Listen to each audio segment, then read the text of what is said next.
பாஜக ஆளுகிற மாநிலங்களில் அதிக நிதி பகிர்வும் தமிழ்நாட்டுக்கு 4000 கோடி வந்து ஒதுக்கி இருக்கிறாங்க. இதே உத்தரப்பிரதேசத்துக்கு 18,000 கோடி ஒதுக்கி இருக்கிறாங்க. இது எப்படி நீங்க பாக்குறீங்க? அது அவங்க மாநிலம், இது நம்ம மாநிலம். அதை நீ என்கிட்ட கேள்வி கேட்குற நீங்கள் உணரணும். நான் அதை சொன்னால் என்னை ஃபாசிஸ்ட்டும்பிங்க, செப்பரேட்டிஸ்ட்டும்பிங்க, என்னை இனவெறியன்பிங்க. ஆனால் இந்தியாவில் பொருளாதாரத்தை நிரப்புகிற மாநிலத்தில் எனக்கு என்ன எத்தனாவது இடம்? அப்போ எனக்கு என்ன மதிப்பு இருக்குது?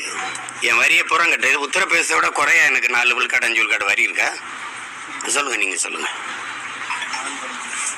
எங்களை இந்த நாட்டாளர்கள் ஆள்பவர்கள் எங்களை இந்த நாட்டு குடிமக்களாக ஏற்க மாட்டார்கள். அதுக்கு பல சான்று சொல்லியிருக்கேன் நான். இது புதுசாக ஒன்றும் இல்லை. இது தேர்தல் வருது 4 மாதத்துலங்கிறதுக்காகத்தான் இந்த உண்மை கண்டறியும் குழுலாம் ஓடி வருது. இதே இன்னும் 1 வருஷம் இருக்குதுன்னா எவனும் செத்தா என்னடா எனக்கு என்னன்னு போயிருப்பான். இந்திய கடலுக்குள் செத்து விழுகிற மீனவனே அது இந்திய மீனவன் ஏற்காது, தமிழ் மீனவன் தான் சொல்லும், தமிழர்கள் தான் சொல்லும். அப்படித்தானே சொல்லும்.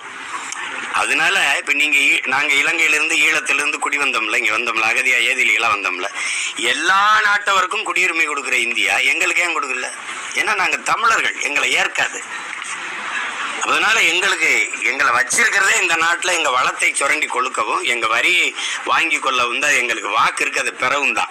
இல்லைன்னா அது எங்களை ஒரு உயிராகவே மதிக்காது. எங்களுக்கு ஒரு உயிர் இருக்குது, உணர்வு இருக்குது, அதுக்கு ஒரு உரிமை இருக்குன்னு நினைக்காது.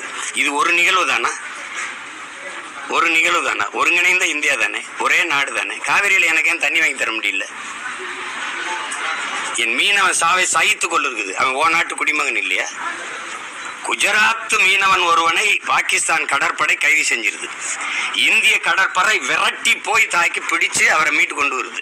ஆனா எங்க மீனவர்களை இத்தனை மீனவர்களை கைது செஞ்சு போகுது. வாரம் ஒரு செய்தி வருது, இந்த கடற்படை ராணுவம் போய் தடுத்து பிடிச்சு மீட்டு கொண்டு வந்ததுங்க செய்தி நீங்க யாராவது படிச்சிருக்கீங்களா? ஏன்னா அவனுக்கு உயிர் இருக்குது, எங்களுக்கு உயிர் இல்லை. தமிழன் வாழ்ந்தா என்ன, செத்தா என்ன? எங்க அக்கா தங்கச்சி தாலி எடுத்தா அவனுக்கு என்ன?